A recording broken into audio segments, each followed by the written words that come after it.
BRS के कारगुजार सदर केटी रामाराव ने तेलंगाना के बजट 2025-26 को शदीद तनकीद का निशाना बनाया, जो वजीर फाइनेंस भट्टी विक्रमार्का ने पेश किया। उन्होंने इस बजट को वजीर आला रेवंत रेड्डी की नाअहली और इंतजामी नाकामी करार दिया।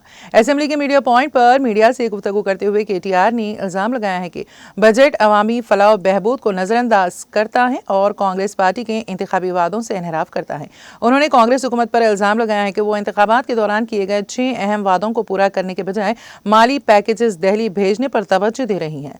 केटीआर के मुताबिक ये बजट बदउनवानी को फरोग देने के लिए तैयार किया गया है, जिसे उन्होंने 40% कमीशन बजट करार दिया और कहा कि ये तेलंगाना की मईशत और अवामी बहबूद के लिए संगीन खतरा है।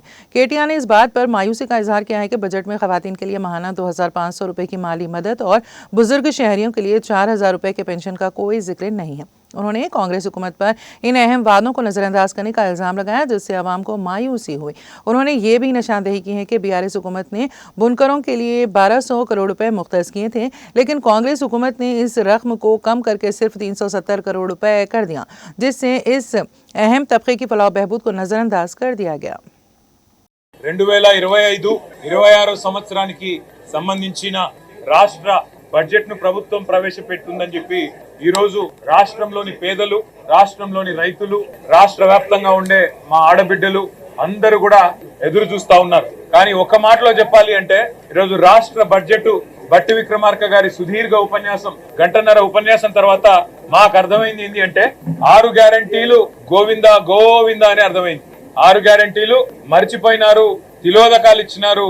100 రోజుల్లో 6 గ్యారెంటీలు అనే మాట ఇవాళ పాతర వేసినారు అనే మాట స్పష్టంగా అర్థమైంది. ఈ మాట నేను ఎందుకంటా ఉన్నా అంటే ఈ రోజు రాష్ట్ర ప్రభుత్వం ప్రవేశపెట్టిన రెండవ బడ్జెట్, వారు అధికారంలోకి వచ్చిన తర్వాత డిసెంబర్ 2023లో ఇది రెండవ బడ్జెట్ వారు ప్రవేశపెట్టింది. ఈ రెండవ బడ్జెట్ చూసిన తర్వాత రాష్ట్ర వ్యాప్తంగా ఉండే మహిళలు 2500 రూపాయలు 100 రోజుల్లో ఇస్తామని చెప్పి ఏ హామీ ఇచ్చైతే మహిళల ఓట్లు వేయించుకొని గెలిచినారో వారందరూ కూడా ఇవాళ పూర్తి స్థాయిలో హతాశులైపోయిన పరిస్థితి. అదే విధంగా రాష్ట్రంలోని పెద్ద మనుషులు 4000 రూపాయల పెన్షన్ 100 రోజుల్లో వస్తుందని ఎదురు చూసిన వారందరికి కూడా ఈ రోజు దాదాపు 500 రోజుల తర్వాత గోవిందా గోవిందా 4000 పెన్షన్ అనేది అర్థమైపోయిన పరిస్థితి. ఇంకొక మాటలో చెప్పాలి అంటే ఈ బడ్జెట్ లో ఇచ్చిన అంకెలు చూస్తే 420 హామీలు 420 హామీలు ఏవైతే కాంగ్రెస్ పార్టీ ఇచ్చి అధికారంలోకి వచ్చిందో ఒక్క హామీ గురించి కూడా ఈరోజు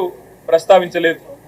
6 గ్యారెంటీలు 100 రోజులు అని సొల్లు పురాణం చెప్పి అఫిడవిట్లు రాసి ఇదే భట్టి విక్రమార్క గారు అఫిడవిట్ ను తీసుకుపోయి దేవుని ముంగట పెట్టి ఆ అఫిడవిట్ మాకు భగవద్గీతతో సమానం అని బిల్డప్లు ఇచ్చి ఓట్లు వేయించుకొని అబద్ధాలతో ఏదైతే గెలిచొచ్చినారో ఇవాళ దానికి పాతర వేసినారు. 40% సమయం ఈ బడ్జెట్ తో ఒడిసిపోయింది. 40% ఎందుకంటున్నా అంటే ఏ ప్రభుత్వానికైనా 5 సంవత్సరాల పదవీ కాలం ఉంటుంది, 5 బడ్జెట్లు ప్రవేశపెట్టే అవకాశం ఉంటుంది. కాకపోతే ఆఖరి బడ్జెట్ ఎన్నికల సంవత్సరం బడ్జెట్ కాబట్టి పూర్తిగా అమలు కాదు. మరి ఈ ప్రభుత్వం 2 బడ్జెట్లు అయిపోయినాయి అంటే దాదాపు 40-50% వీళ్ళ ఎజెండా నెరవేర్చడానికి కావాల్సిన ఆర్థిక సంపత్తి ఏదైతే ఉంటుందో ఈ బడ్జెట్ ద్వారా వారు చెప్పేది మరి పూర్తి చేసేది ఉండే. కానీ ఒక్కటంటే ఒక్క హామీ, తులం బంగారం దిక్కులేదు, నెలకు 2500 మహాలక్ష్మి దిక్కులేదు, అదేవిధంగా నెలకు 4000 రూపాయలు ఇస్తానన్న మాటకు ఇవాళ పాత్ర వేసినారు.